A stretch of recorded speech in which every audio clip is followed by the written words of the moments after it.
오늘은 저는 성탄을 준비하는 태도라는 설교의 제목 가지고 함께 은혜를 나누고자 합니다. 제가 설교 자료를 모집할 때 책에서도 발제를 하고 잡지나 간행물에서도 발제를 하는데 인터넷에서도 발제를 합니다. 근데 그 설교 예화나 자료들을 모집하다가 보니까 우연히 Sing Again 시즌 이제 세 번째 시즌에 한 무명 가수를 제가 보게 됐어요. 그 노래를 하는 것을 보고 이게 참 요즘 찬양으로도 은혜 많이 받는데 백만송이로도 은혜 받는다 그러고 또 이제 가요에 우리 목사님이 너무 많이 노출되는 거 아닌가 하실 정도로 제가 너무 큰 감격을 했습니다. 이 노래가 7년 동안 빛을 못 보다가 7년 후에나 역주행을 했다 그래요. 근데 이 노래는 아실 수도 있지만 이제 야구장이나 농구장 스포츠에서 굉장히 많이 불렀다고 합니다. 저도 야구를 너무 좋아해서 제가 좋아하는 구단에서도 잠깐 이거를 불렀었어요. 그래서 기아, LG, 그 다음에 지금 키움인가로 이제 넘어갔는데 이 노래가 이 노래를 제가 그냥 멜로디만 알았지 가사까지 들은 적은 제가 처음인 것 같습니다. 근데 이 가수가 갑자기 노래를 부르고 1차 경선을 통과했는데 또 너무 목소리도 좋고 은혜도 되고 그래서 다음에 뭐가 또 있을까 하고 찾아봤더니 없는 거예요. 한 번 노래를 부르고 개인 사정에 의해서 경선에 못 나간다는 인사말만 하고 끝난 거예요. 그래서 어떤 일이 있었길래 경선에 나가지 않고 예선에서만 노래를 부르고 끝냈을까 알고 봤더니 제가 찾아봤더니 누나는 식도암 말기 판정을 받아서 6개월 시한부 선고를 받게 되었다고 합니다. 그래서 그 누나를 이 무명 가수가 케어를 해줘야만 했었다 그래요. 이 누나를 케어하면서 시간이 이렇게 가는데 갑자기 아버지가 돌아가시게 된 거예요. 이 돌아가시는 것을 광경을 보고 어머니는 파킨슨병이 걸리시고, 그러니까 가정에서는 자기 하나가 남은 겁니다. 그러니까 이게 역주행을 해도 자기가 가수로서 무엇인가 꿈을 펼칠 수 있는 환경이 되지가 않았던 거예요. 그러다가 가족을 돌보는 일에 자신의 몸을 다 소비한 나머지 자신의 손도 움직이지 않고 발도 마비가 되고 복부에서도 이제 감각이 없어질 뿐만 아니라 몸의 호르몬들이 자꾸 이제 불균형이 자꾸 깨지는 그런 모습들이 일어나서 우울증과 극한 공황장애로 큰 고통을 받았다 그래요. 이런 아픔을 겪고 있는 이 무명의 가수가 Sing Again에 다시 나왔습니다. 그러면서 자신이 부른 노래를 멋있게 불렀어요. 그 가사가 어떤 가사냐면, 한 번 더 나에게 질풍 같은 용기를, 거친 파도에도 굴하지 않게 드넓은 대지에 다시 새길 희망을 안고 달려갈 거야 너에게, 이런 가사입니다. 제가 백만송이 장미도 띄워드리고 많이 노래를 들려드렸는데 이 노래를 못 들려드리는 이유가 이게 굉장히 중독성이 있어서 설교 내내 이게 계속 떠올라요. 저도 계속 한 번 더 나에게 질풍 같은 용기를, 이 노래가 계속 떠오른단 말이에요. 워낙은 이게 쾌걸 근육맨 2세라고 만화 영화 주제가입니다. 제가 쾌걸 근육맨 2세가 뭔지도 모르잖아요. 혹시 아시는 분들 계시나요? 저도 몰랐고 아마 아는 사람이 거의 없을 것 같아요. 그 노래를 불러서 7년 뒤에 이게 떠서 지금 많은 사람들에게 사랑을 받고 있는 노래. 근데 이 노래를 부르고 있는 정작 자신은 지금 삶의 모습이 너무나도 비참하고 모든 것이 삶이 다 무너진 것 같은 그런 생각을 하게 될 수밖에 없단 말이에요. 이 무명의 가수는 왜 이 노래를 부르기 위해서 Sing Again에 나왔을까? 그리고 이 Sing Again에 나와서 노래를 부르는 이 무명의 가수는 어떤 느낌으로 이 무대에 서서 노래를 불렀을까? 모두가 이 노래를 듣고요, 심사위원부터 처음에 이 노래를 부르러 나온 이 가수의 모습을 보고요, 아, 노래라도 부르겠어? 너무 불안한 거예요. 저도 그 조회수가 너무 높아서 제가 봤는데 손을 벌벌벌 떱니다. 그러니까 심사위원들도 벌써 걱정하는 거예요. 너무 많이 떤다고. 그런데 전주가 나오자마자 정말 락커의 본성을 보여주면서 너무나 시원하고 너무나 희망 있는 그런 노래를 부르게 된 거예요. 한 번 더 나에게 질풍 같은 용기를, 거친 파도에도 굴하지 않게, 드넓은 대지에 다시 새길 희망을 안고 달려갈 거야. 너에게. 그러는데 갑자기 주님께 생각이 드는 거예요. 삼손의 이야기 같은 거예요. 한 번만 하나님 나에게 질풍 같은 힘을 허락해 주셔서 거친 파도에 굴하지 않고 드넓은 대지에 다시 새길 희망을 안을 수 있도록 나를 사명자 삼아달라고 주님께로 달려가겠습니다. 그러는 삼손의 간절함이 있지 않았을까? 아니면 이 노래를 부를 때 다들 감격에 빠졌는데 자신의 위기의 상황 가운데서 이 노래를 부르면서 무대에서 생각했던 것은 그나마 무명의 가수 때 그때를 자신의 인생의 가장 큰 인생의 전성기라고 여기면서 자기가 가장 좋아했던 노래, 지금은 자신의 환경상 노래를 부를 수 없고 앞에 설 수 없지만 다시 한번 용기를 내서 이 Sing Again이라는 이 프로그램에 나와서 인생에 단 한 번만이라도 마이크를 잡고 무대에서 이 노래를 부르는 것이 자신의 삶의 모든 희망이고 모든 축복이라고 생각하면서 이 자리를 쓰지 않았을까?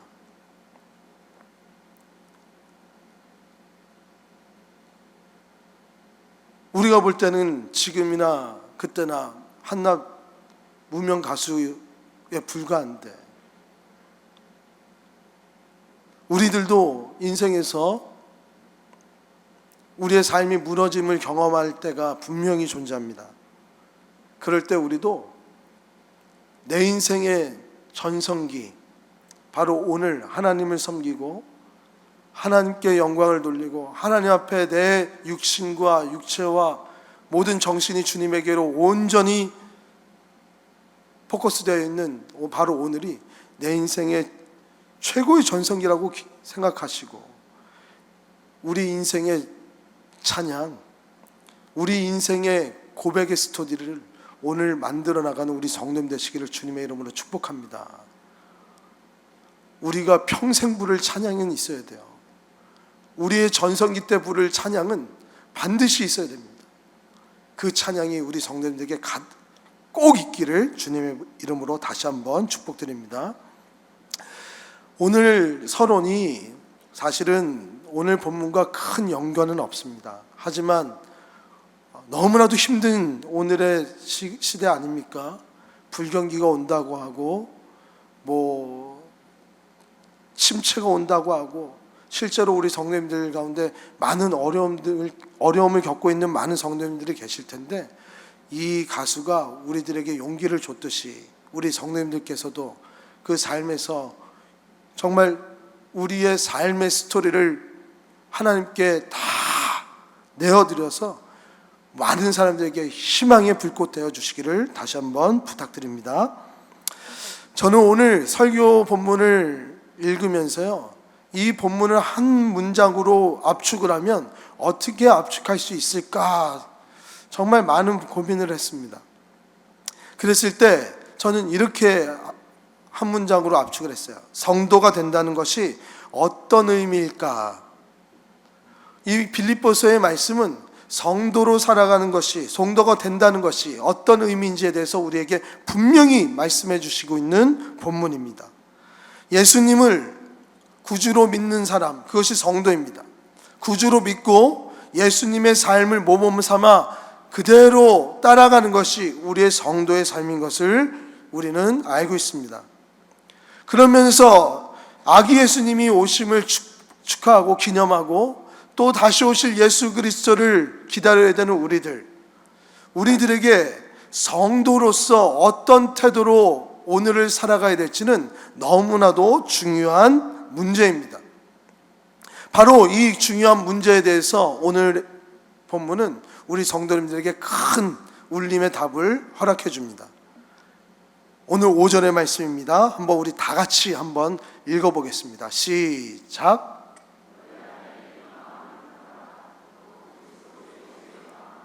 너희 안에 이 마음을 품으라. 곧 무슨 마음이요?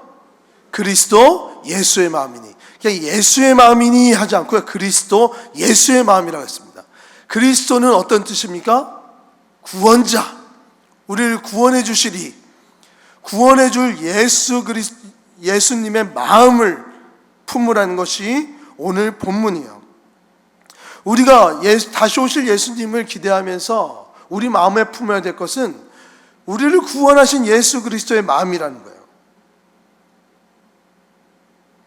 우리는 이 성탄을 통해서요, 이 땅에 오신 예수님이 어떤 마음으로 오셨고 이 마음을 먹고 하루하루를 살아가시면서 십자가상에서 어떻게 돌아가셨고 이 돌아가심이 우리에게 어떤 영향을 내어주셨는지 우리는 살펴봐야 합니다. 그럼 그리스도 예수의 마음, 그러니까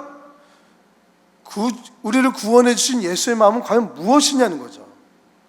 우리를 구원해 주시는 예수님의 마음을 품어야 되는데 어떤 마음이요? 우리가 그냥 그리스도 예수의 마음을 품어야지 그럼 품어질까요? 아니죠. 그게 어떤 마음인지를 알아야 되잖아요. 그 본문에 대해서 6절과 7절에 대해서 너무 잘 설명하고 있어요. 이 6절과 7절의 말씀은 완전하신 하나님께서 이 인류를 바라보시면서요, 인류의 죄가 만연한 것을 보시고 이들의 죄를 구원할 자신의 아들 예수 그리스도를 이 땅에 보내야 되겠다는 작정을 하십니다. 그 작정을 하신 뒤에 자신의 아들 예수를 부릅니다. 저들을 구원해야 되겠다고, 이제 육신으로 가서 저들을 구원해 주라고. 그랬을 때 예수님은 하나님의 말씀에 순종하여 이 땅에 그리스도 예수의 모습으로, 그리스도로 이 땅에 오시게 됐어요.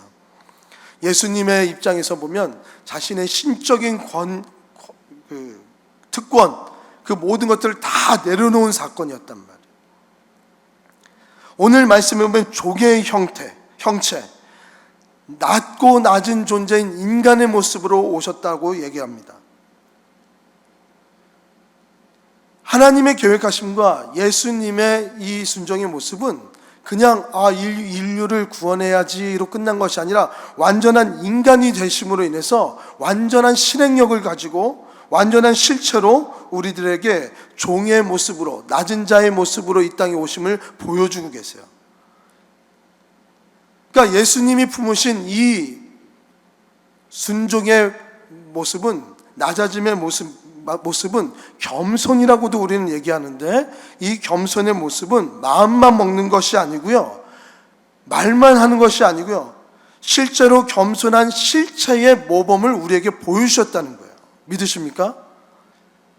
우리는 늘 내 자신을 겸손해야지 그렇게 얘기합니다. 그리고 우리 교회에서는 우리 예수님께서 이 땅에 겸손한 왕으로 오셨기 때문에, 우리 겸손의 왕으로 이 땅에 오셨기 때문에 우리는 이 겸손에 대해서 다 알고 있어요.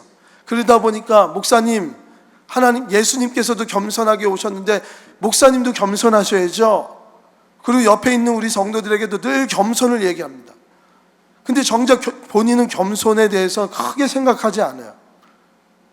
이럴 때 겸손을 쓰는 것이 아니고요, 오늘 말씀의 겸손은요, 나 스스로를 비춰볼 때 하는 말이란 말이에요. 남을 대할 때, 잣대로 평가할 때 겸손이 아니고요, 예수님은 실제로 이 겸손을 이루신 것처럼 우리도 이 겸손을 이루어야 된다는 거예요. 교회에 제일 많은 게 뭔지 아십니까? 상처되는 얘기들이 종종 있습니다.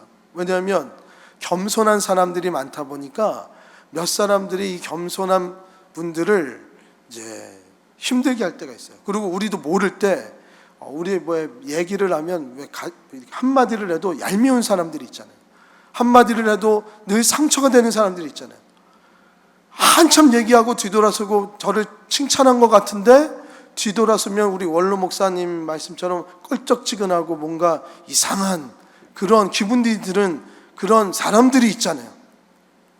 겸손한 것 같지만 늘 무시를 하는 것 같고, 나를 세워주는 것 같지만 나를 늘 하대를 하는 그런 사람들이 있단 말이에요. 우리 시윤속교회도 있어요. 왜냐면 저도 가끔 그러니까요. 저도 느끼지 못할 때 저도 그렇게 얘기할 때가 있습니다. 우리 성도님들도 우리가 못 느끼는 거지,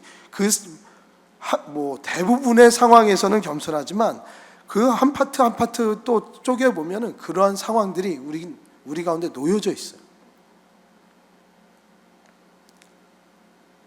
그렇게 우리는 외부의 겸손을, 다른 사람들에게 타인에 대한 겸손을 요구하는 것이 아니고요, 이 겸손은 내 스스로를 적용하면서 예수님의 겸손의 모습을 닮아가야 된단 말이에요.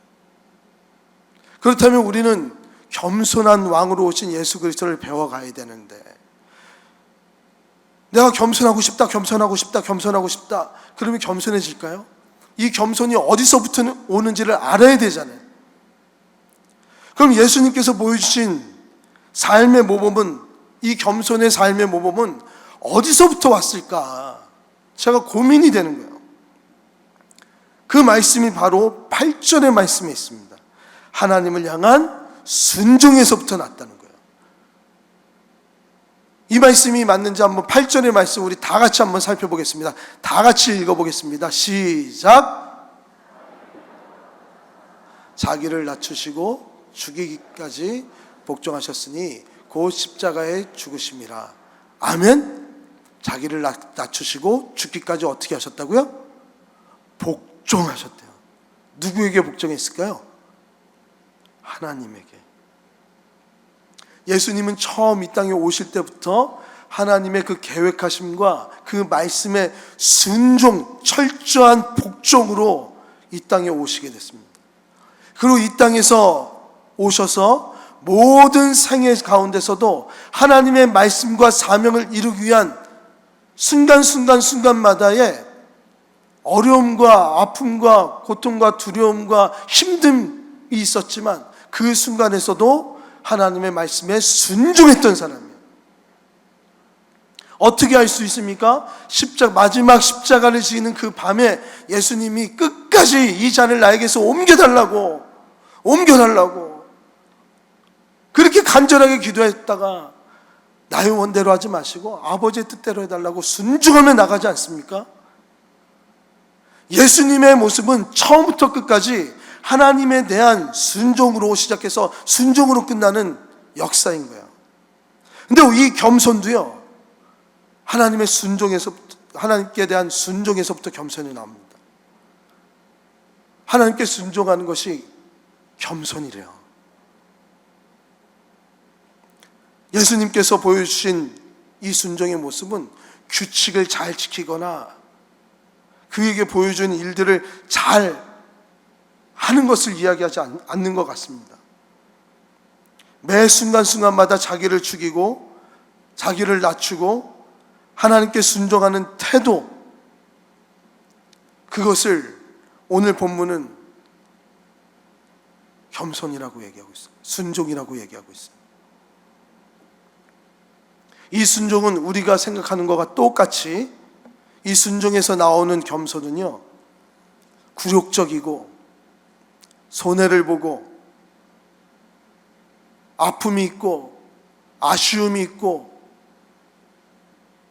예수님이 십자가에 달려 죽으심 같이 죽음으로 이끄는 희생의 순종이 있는 길입니다.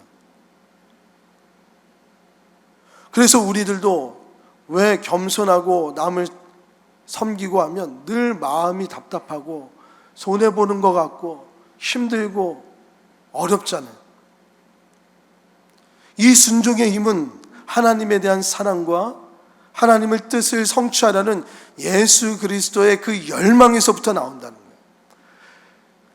하나님께서 예수님 자신에게 임한 모든 사명을 끝까지 완수하고자 하는 그 열망에서부터 매 순간순간마다 순종하며 겸손히 그 자리를 지켜나간 거예요. 겸손하게 산다는 것, 그것이 무엇인지 우리에게 예수님은 지금 보여주고 계십니다. 순종함. 매 순간순간마다 순종하라고.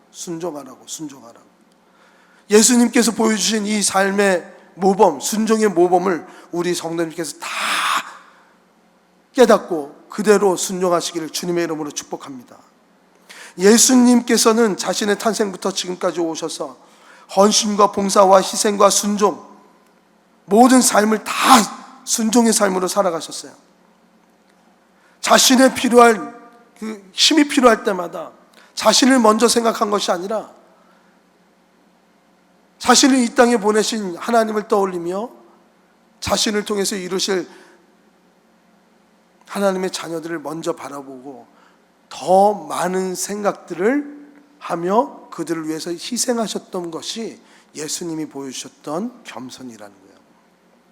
이런 모습을 깊게 묵상한 C.S. 루이스가 겸손에 대해서 이렇게 정의를 합니다. 우리 다 같이 읽어보겠습니다. 시작.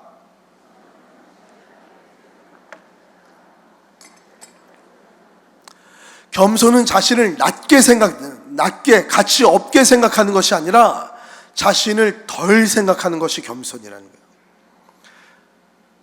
예수님도 처음 이 땅에 순종으로 오셔서 겸손의 왕으로 오셨을 때 하나님의 신분을 그대로 갖고 계셨습니다. 하나님의 신분으로 십자가에 달려셨고 죽으셨어요. 그래서 구원을 이루게 된 겁니다. 그리고 3일 만에 부활하셨어요. 우리 성도님들에게도요, 하나님께서 한 사람들에 대한 그 가치를 너무나도 귀하게 여기십니다. 존귀한 분들이세요. 사랑받기에 충분한 사람들이세요. 하나님께서 얼마나 아름답게 빚으셨고 얼마나 가치 있게 생각하는지 모르십니다. 하지만 우리는 이 가치 있는 우리의 삶을 이제 예수 그리스도의 사랑으로 다시 살아가는 우리의 삶 아닙니까? 다시 사는 삶이 되었을 때 우리는 어떻게 살아가야 되냐면 예수님이 보여주신 겸손처럼 자신을 좀 덜 생각하고 타인을 더 많이 생각하는 그러한 겸손의 모습으로 살아가라는 거야. 다른 사람들의 필요를 먼저 맞춰주고 사랑과 연민에 따라 섬기는 그런 사람들이 되는 거예요. 우리는 위해 준다고 여러 이야기들을 많이 합니다. 하지만 그곳에는 가시가 있을 때가 너무 많아요. 채찍이 있을 때가 너무 많아요. 하지만 본인들은 정작 몰라요. 자신을 덜 생각하고 남들을 겸손으로 세워준다 그러면 우리의 인격이 달라지는 거 아니에요? 그러니까 제자 훈련할 때 우리가 제일 강조하는 것은 인격의 성숙입니다. 성숙하지 않으면 하나님 제대로 믿지 않는 거예요. 예수님 제대로 믿지 않는 거예요. 남들에게 상처를 준다는 거 굉장히 그건 힘든 일입니다. 예수님을 섬기는 사람들은 남들에게 상처를 주고 남들에게 아픔을 주는 그런 일을 하면 안 되는 거예요. 저도 그렇다면 목사님도 그렇게 사냐? 저도 못 삽니다. 그러니까 계속 기도하고요, 회개하고요, 다시금 그렇게 살아가려고 노력하고요. 발버둥 치는 거 아닙니까? 근데 이야기할 때마다 상처를 주고, 이야기할 때마다 무엇인가 가시가 있고, 이야기할 때마다 내가 너보다 높음을 꼭 가르쳐주는 사람들이 있단 말이야. 경계를 얘기해주고, 선을 얘기해주고, 디그니티를 얘기하고, 무엇인가 고상한 것 같은데 뒤돌아서면 아픔이 있고,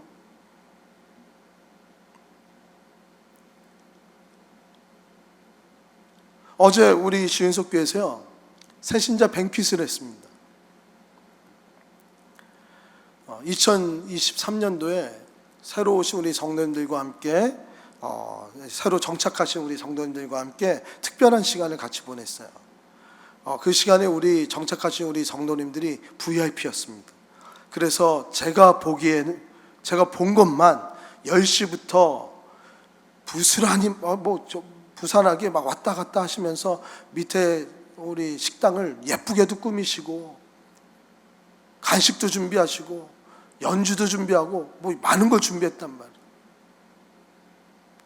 새가족팀과 우리 응대팀이 같이 연합해가지고 같이 아름다운 모습들로 너무 잘 차렸단 말이에요.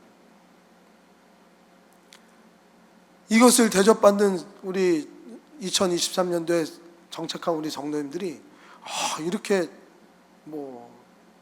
사랑을 많이 받았다고, 이렇게 너무 수준 있다고, 예쁘다고 다들 그 얘기를 해주셨어요. 저는 그 모습을 이렇게 보면서요, 이 땅에서는 VIP가 새로 정착하신 분들이 맞아요. 한 영혼이 천하보다 귀하니까 하나님 나라에서도 분명히 VIP실 거예요. 근데 진짜 하나님이 보시기에 정말 VIP는 누구였을까? 겸손하게 이 모든 자리를 다 세팅하고, 알아주든 안 알아주든 그 자리에서 최고의 자리를 마련하기 위해서 땀 흘리고 희생하고 봉사하고 헌신하는 그 손길들이 하나님 나라에서 제일 귀한 VIP겠구나. 제가 이렇게 살펴보면서 하나님 나라의 VIP들이다, 그 생각이 들었어요. 예수님이 이 땅에 오셨을 때 겸손의 왕으로 오셨다는 것, 그럼 우리도 겸손의 모범을 보여주신 예수님을 바라보면서 우리도 그 모범대로 살아가야 되는데, 여러 군데에서 그 모범을 보여주신단 말이에요.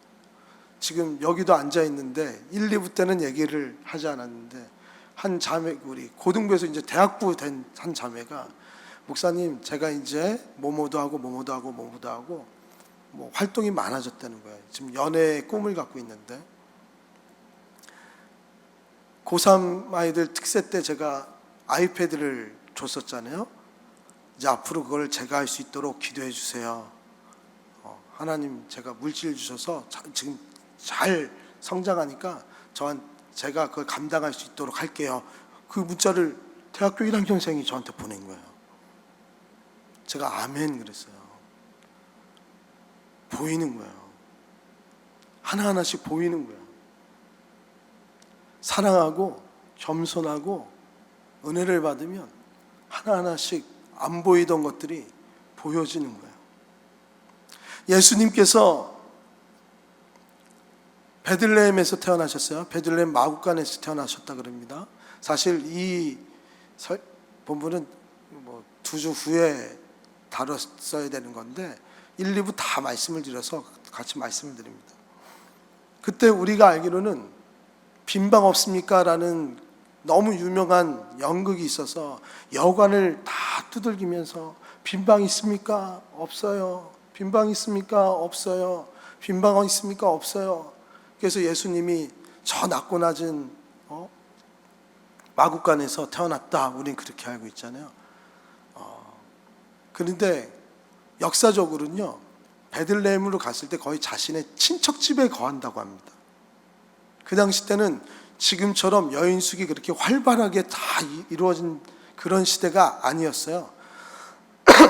그래서 자신의 친척들이 모이면 자신의 친척 집에서 다 얹혀서 그렇게 예배를 드리고 이제 돌아가고 그렇게 했었다 그래요. 그러니까 아마도 친척 집에 간 것이 더 맞을 거라는 거예요. 그러면은 마리아는 임산부 아닙니까? 하나님의 아들이라고 생각하지 않아도 자신들의 혈육 아닙니까? 너무나도 불평한 만삭의 여인을 방을 내주지 않은 거예요. 왜요? 불편하니까. 그러면 2층은 숙소고, 아니면 1층 뒤에가 숙소고, 앞쪽은 이제 그 마구간, 말이 있어서 마구가 아니라 짐승들이 있는 그러한 장소에서 잠을 잘 수밖에 없었던 거예요. 우리의 겸손도 이와 같은 거 아닙니까? 겸손이 들어올 방을 막아버리는 거예요. 예수님의 그 겸손으로 오신 오신 예수님이 마구간에서 잡아라, 얼마나 겸손하시면 마구간에서 태어나셨냐, 그것을 이루기 위해서 오신 것도 맞지만 방이 없어서 마구간에 계셨던 거예요. 겸손의 방을 지금 우리는 마련하지 않아요. 왜? 불편하니까요. 힘드니까요. 희생이 있으니까요. 노력이 필요하고 피해의 눈물이 필요하고 희생이 필요하고 죽음의 노력들이 있어야 되니까요.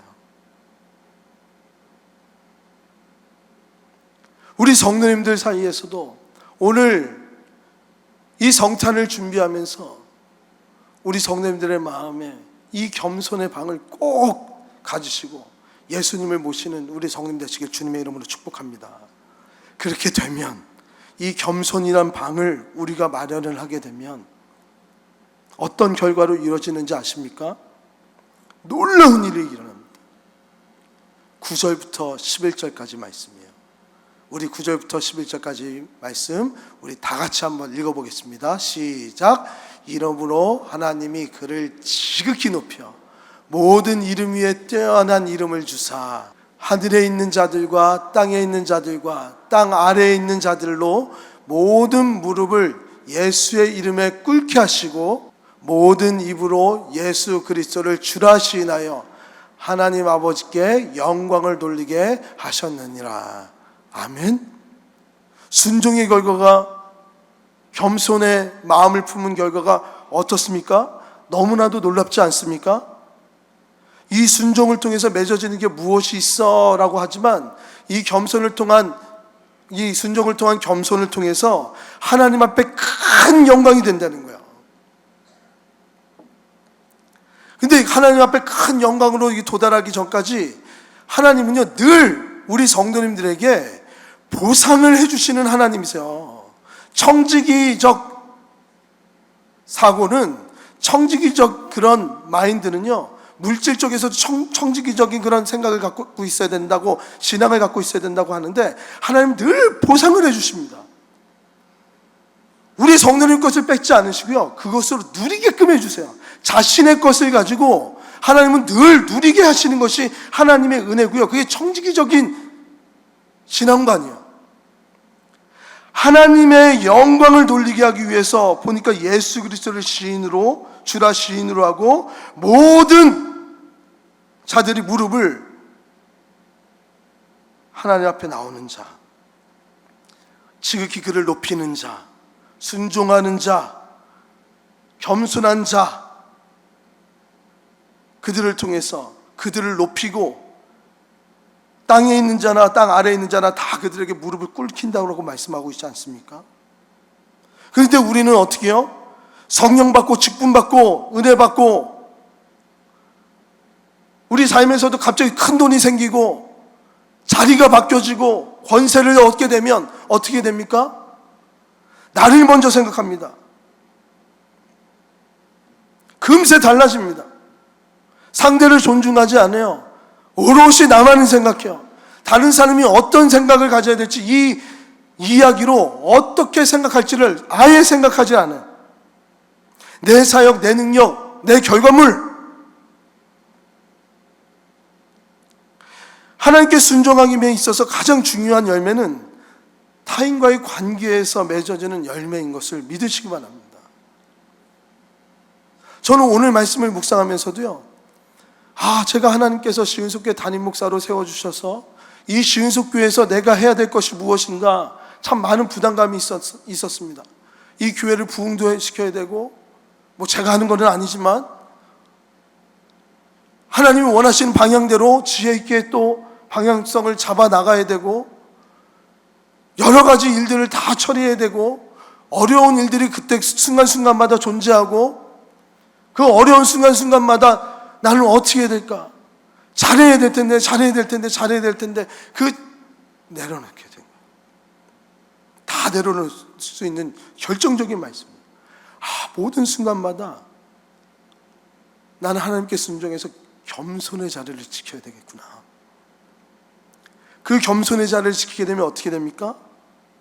하나님이, 예수님께서 끝까지 겸손의 자리를 지키시고 겸손으로 모든 것을 희생하시고 나누시고 베푸시고 먼저 생각해 주셔서 십자가에 달려 돌아가셨을 때 하나님께서는요, 하나님이 일하셔서 구원을 베푸신 것을 믿으시기 바랍니다. 우리들에게도요, 겸손을 통해서 우리가 희생이 제물이 되는 것처럼 보이지만 결국에는 우리가 높아지는 거예요. 이러므로 하나님이 겸손한 자를 지극히 높여 모든 이름 위에 뛰어난 이름을 주사 하늘에 있는 자나 땅에 있는 자들과 땅 아래에 있는 자들로 모든 무릎을 겸손한 자들의 이름에 무릎 꿇게 하시고 모든 이 이름으로 예수 그리스도를 주라 시인하여 아버지 하나님께 영광을 돌리게 하셨느니라. 이 말씀이 우리 성도님들에게 큰 축복의 말씀이 되시기를 주님의 이름으로 축복합니다. 예수님께서 보여주신 겸손을 통해서 우린 순종의 모습이 무엇이고 겸손이 무엇인지를 깨달았어요. 나의 가치가 낮아지는 게 아니고요, 내가 낮아진다라고 하는 모든 단어들은 나보다 남을 더 많이 생각해 준다는 거예요. 배려하고 귀하게 여길 때 하나님께서는 우리 성도님들을 귀하게 사용하실 줄 믿습니다. 우리 천사 바구니를 다시 한번 보여주시면, 우리 교회도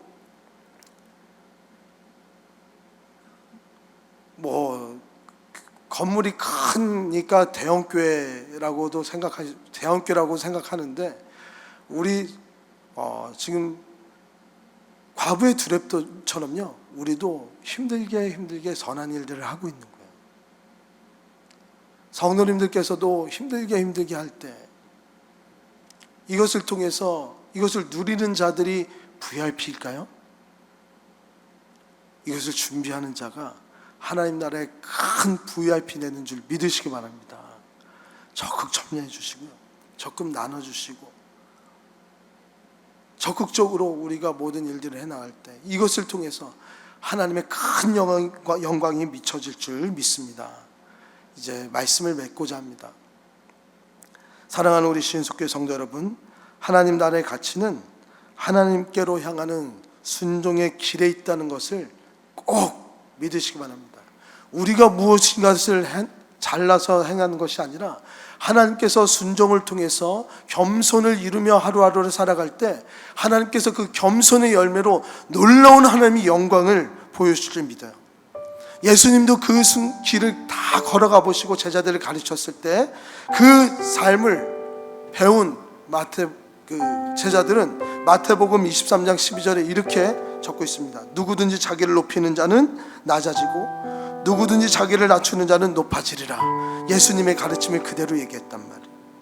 예수님이 보여주신 본은 이 세상에 보여준 가치와 거꾸로의 가치입니다.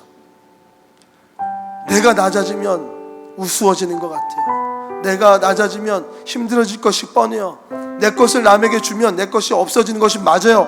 하지만 하나님은 이 말씀을 주셔서 낮아짐을 통해서, 겸손을 통해서 하나님의 가장 높으심을 증명할 뿐만 아니라 그 높으심 안에 우리도 그 곁에서 함께 영광을 누리겠노라고 말씀해 주신 거예요. 이 놀라운 법칙, 예수님의 탄생을 기념하면서 성탄을 준비하는 우리들, 겸손의 왕으로 오셨다는 것을 우리가 찬양하고 겸손의 왕으로 이 땅에 오셨다는 것을 우리가 알았을 때 이제 겸손이 무엇인지를 알고 오늘을 살아가 놀라운 순종의 열매를 다 맺히시기를 주님의 이름으로 축복합니다. 마지막으로 제가 오늘 본문을 몇 단어로 압축하여 만든 문구가 있습니다. 우리 다 같이 읽고 오늘의 설교를 마무리하겠습니다. 시작. 이기적인 사랑은 많은 이들을 괴롭게 하지만 이타적인 사랑은 세상의 강력한 간증이 됩니다. 믿으십니까? 우리 한 번만 더 나에게 질풍 같은 용기를 하나님 허락해 주셔서 거친 파도에도 굴하지 않고 이 길을 끝까지 완수해내서 대지에 새 희망을 안길 수 있는 사명자 되게 하여 주옵소서. 우리도 이런 찬양을 부르는 성도님 되시길 주님의 이름으로 축복합니다.